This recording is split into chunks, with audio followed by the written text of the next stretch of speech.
Yo, what's up everybody? Jesse LaFliar here from LaFliar Parkour and Team Tempest, coming to you from the Tempest Free Running Academy South Bay. Today, we're doing a tutorial on the palm flip.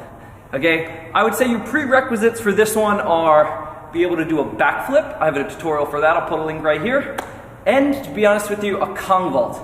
If you don't know how to Kong, you might be able to get away with it, but the truth is you should definitely be able to do a Kong vault if you're trying to do a palm flip. I'll put a Kong tutorial link right here. Cool. Those links will also be in the description if you guys are on mobile. Now, you might be asking yourself, why a Kong vault? Why is that a prerequisite for this? Well, we will certainly get into that, so let's do it. Okay, so the first thing, actually, I'd just like to mention that a palm flip is a really cool progression and something that will help you later on get cast backflips and even Kong gainers. And we'll talk about that in a little bit. But the first thing we need to talk about actually while doing a palm flip is the distance that you start from away from the wall. A lot of people recommend doing a full arm length away. You can even start a little bit closer because the problem that most people have is that they jump into the wall and they have all this momentum coming in, so by the time their hands hit, their knees and the rest of their hips and body is actually traveling in, and we don't want to hit the wall. So with that being said, people have used progressions by just standing really close and doing backflips.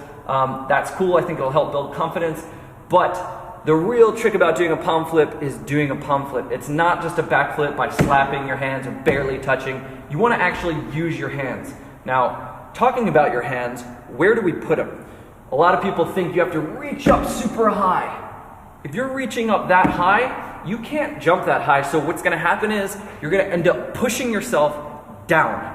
Our goal in using our hands is actually to keep us up a little bit longer. Because obviously I can do a standing back tub pretty high, but with my hands, I want to be able to throw myself a little bit higher and help give myself a little bit more rotation on the top. And that is why I talked about doing a Kong vault. So if you guys have watched the Kong vault tutorial, you've heard me talk about this idea of throwing the obstacle all the way through your fingertips and not just pushing off, okay? So again, our goal is actually gonna be to throw ourselves up. So now that begs the question, where should I place my hands?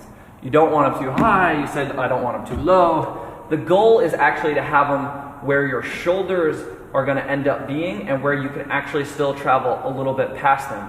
For a lot of people, that's right around eye height, a little bit higher than your eyes. So when you jump, the idea is that you should be able to go a little bit beyond your hands so that when you start to pull your knees, your flip happens just above where your hand placement was, okay? All right, to finish up talking about your arms, let's just mention your distance should actually be around the hips because you want your body to be able to pass through as you're throwing the wall and going into that tuck. Now remember, your tuck needs to be super tight. Because you're coming up to the wall and you're in this kind of dangerous space, you need it to be tight and get your body in. Cool part is, by the time our fingers continue to push off the wall as our body past them, it ends up being right near our shins where we can pull it in nice and tight, then we spot and obviously land safe. So another common mistake I see is people tend to block and they have these stiff arms. You're not trying to do a push-up on the wall. You want to actually throw it. So to be able to throw it, you want those arms bent so that when you come past it, you have that extension to help give you a little bit more height and rotation. Now, let's talk about the approach. A lot of people, again, come in with too much speed when they're trying to do these, and then what happens is they end up blocking their energy and they're wasting all this effort on trying to keep their body away from the wall, when realistically, we would like to be closer to it, starting from lower and reaching and popping upward so that our hands can give us a little bit more of that power out and up. So with that being said, on your approach, give yourself a little dip through your hips, not your chest. Let those last two steps kind of set you up like you're gonna do a Kong vault, but you're Konging up the wall and then throwing yourself into that backflip. So that's pretty much it.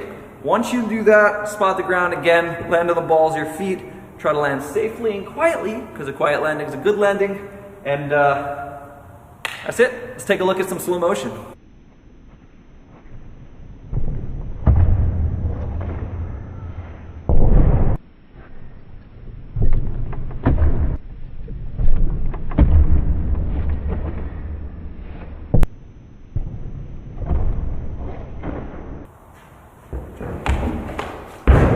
That's it, guys. That is your palm flip tutorial. You can actually add a step up if you'd like. It's a fun way to kind of increase the difficulty of it, but in actuality, it almost makes it easier because you're traveling up the wall, like I said before. Thanks for watching. Please like, share, and subscribe. I appreciate all those things, and let me know in the comment section below if you guys have any questions, or if you want to tell me what you'd like to see next. I'll try to film it, whether it's a tutorial, training video, PK spots, all those different things that I like to do. So, thanks for watching, guys. Peace out!